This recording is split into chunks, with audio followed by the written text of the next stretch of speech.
장애인 문화복지신문 제246호 제7면 기사입니다. 부천시 6월 29일부터 코로나19 선별진료소 통합 운영. 부천시가 6월 29일부터 부천종합운동장 부설주차장 1층에 코로나19 선별진료소를 설치하여 통합 운영한다. 이번 통합 운영은 지역사회에 코로나19 확진 환자가 지속적으로 발생하는 상황에 대비하고 폭염으로 인한 의료진, 검사 대상자의 온열 질환 발생을 예방하기 위한 조치다. 종합운동장 주차장 1층은 자연적으로 그늘이 형성될 수 있는 필로티 구조로 되어 있다.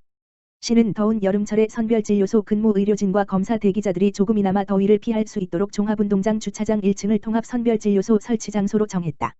운영기간은 6월 29일부터 상황 종료 시까지로 오전 9시에서 오후 6시까지 운영한다. 점심시간인 12시에서 오후 1시까지는 운영하지 않는다. 코로나19 비상 상황에 빠르게 대응하기 위해 주말에도 당분간 운영할 방침이다. 다만 민간 병원의 선별진료소, 순천향대학교 부천병원, 가톨릭대학교 부천성모병원, 세종병원은 현행과 같이 운영할 계획이다. 보건소 관계자는 코로나19 장기화와 폭염에 대비하여 6월 29일부터 부천시 보건소와 오정보건소에서는 선별진료소를 운영하지 않으니 시민들은 이 점을 양해해 주시기 바란다고 당부했다. 선별진료소와 관련된 자세한 사항은 부천시 보건소, 지역번호 032-625-8881-4로 문의하면 안내받을 수 있다. 부천시, 온라인을 통한 평생학습 포럼 성공적 개최. 부천시가 전국 최초로 3일 유튜브 생중계로 실시한 제15회 부천시 평생학습 포럼을 성공적으로 마무리했다. 이번 포럼은 전국 기초지자체 최초로 온라인을 통해 생중계된 평생학습 포럼으로 코로나19 이후 제기된 온라인 평생학습의 방향성을 마련했다는 점에서 긍정적인 평가를 받았다. 포럼은 중앙대학교 이휘수 교수가 기조 강연을 맡고 한국방송통신대학교 정민승 교수, 숭례문학당 신기수 대표, 국가평생교육진흥원 변종임 본부장이 발제자로 참여했다. 이번 포럼에는 249명의 시청자가 댓글창을 통해 실시간 쌍방향 소통 방식으로 참여했다. 장덕천 부천시장은 초유의 감염병 사태에 대응하는 현 시점은 그 어느 때보다 연대와 협력의 필요성이 강조되는 시기라며 집단지성을 활용한 이번 포럼은 포스트 코로나 시대를 대비하는 효과적인 평생학습의 방안을 마련해 줄 것을 기대한다며 동영상을 통해 온라인 인사말을 전했다. 기조 강연을 맡은 이휘수 교수는 코로나19로 부각된 것은 소소한 일상의 가치 재발견과 국민국가의 중요성이라며 사회 질서의 충격적 변화 속에서 위기를 기회로 바꾸기 위해서는 교육, 각성 그리고 연대가 필요하다고 강조하며 포문을 열었다. 첫 발제를 맡은 정민승 교수는 비대면 문화 활성화 시대에 대비하여 오프라인 교육의 보조수단으로 머물렀던 온라인 교육을 평생학습의 창의적 적용을 역설했다. 숭례문학당 신기수 대표는 실제 사례를 통해 온라인 학습 공동체 형성 아이디어를 설명했으며 변종임 본부장은 공정하고 포용적인 학습 사회 건설과 학습 소외 계층의 평생학습 증진을 위한 다짐을 밝혔다. 김수정 부천시 평생학습센터 소장은 이번 포럼을 통해 비대면 학습에 관련된 현장의 고민에 작은 실마리를 제공할 것을 기대한다며 앞으로도 다양한 방면에서 고민하여 비대면 문화에 대응해 나갈 것이라고 말했다. 온라인 평생문화 포럼에 관심 있는 시민은 유튜브 부천시 평생학습센터 채널에서 언제든지 포럼 전 과정을 시청할 수 있다. 부천시 숲 마실 카페에서 근무할 실버 바리스타 모집. 부천시는 2020년 경기도 초기투자비 지원 공모사업에 선정된 숲 마실 카페에서 근무할 60세 이상의 바리스타 자격증을 소지한 어르신 20명을 7월 1일부터 모집한다. 숲 마실 카페는 원미동 사람들 거리에 위치하며 구도심 건물을 활용해 지어진 친환경 디자인 카페다. 이 카페는 6월 26일 내부 공사를 마무리하고 다양한 콘텐츠를 포함하고 있는 지역 커뮤니티 공간으로 활용할 예정이다. 이 카페를 운영하게 될 지앤그린은 2019년 경기도에서 최초로 부천시가 노인 일자리 수행기관으로 지정한 사회적 기업으로 상동 호수공원에서 진행되는 총 7개 사업을 통해 146명의 어르신에게 양질의 일자리를 제공하고 있다. 또한 숲 마실 카페의 안정적 운영을 위해 자사 건물 2층을 무상으로 대여해 주었다. 시는 숲 마실 카페가 카페 관련 취 창업을 준비하는 바리스타 어르신이 실무 경험을 쌓을 수 있는 자기 개발의 공간이자 지속 가능한 양질의 일터가 될 것이라고 기대하고 있다.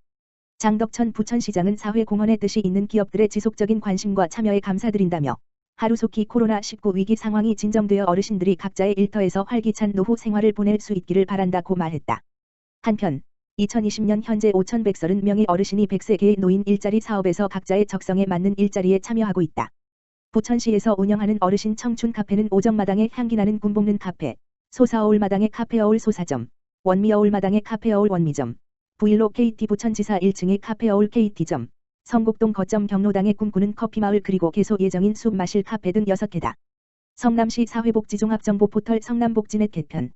성남시는 복지정보를 한 곳에라는 슬로건으로 성남복지 포털 성남복지넷 http://tin박지.net을 개편해 오픈했다고 29일 밝혔다. 이번 개편에는 민관 지역자원 총량 관리 시스템 기능을 추가하여 지역의 자원 정보를 복지기관이나 단체뿐만 아니라 성남 시민 누구나 활용할 수 있게 되었다.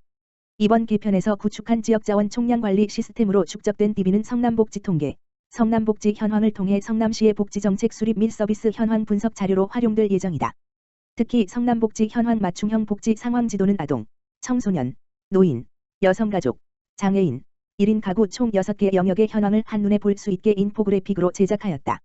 이뿐 아니라 복지 정보를 원하는 사람이면 누구나 성남복지넷에서 정부, 경기도, 성남시, 바우처 서비스 등 다양한 복지 서비스를 쉽게 찾아볼 수 있어 성남 시민의 복지 접근성 향상에 기여하고 있다.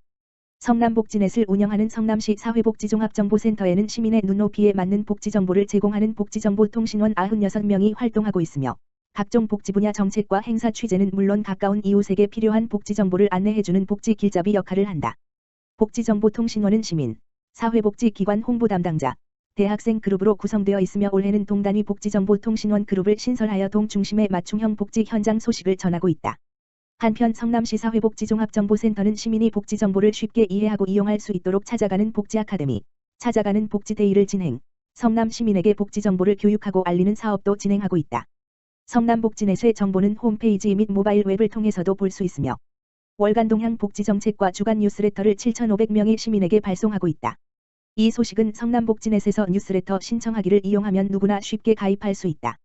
성남시 사회복지종합정보센터는 성남 시민에게 복지, 보건, 고용, 주거, 교육, 보육 등에 대한 종합적인 정보 제공을 위해 성남시에서 운영하고 있으며 시민의 복지의식 증진과 지역사회 복지 향상을 위한 민관 거버넌스 역할을 하고 있다.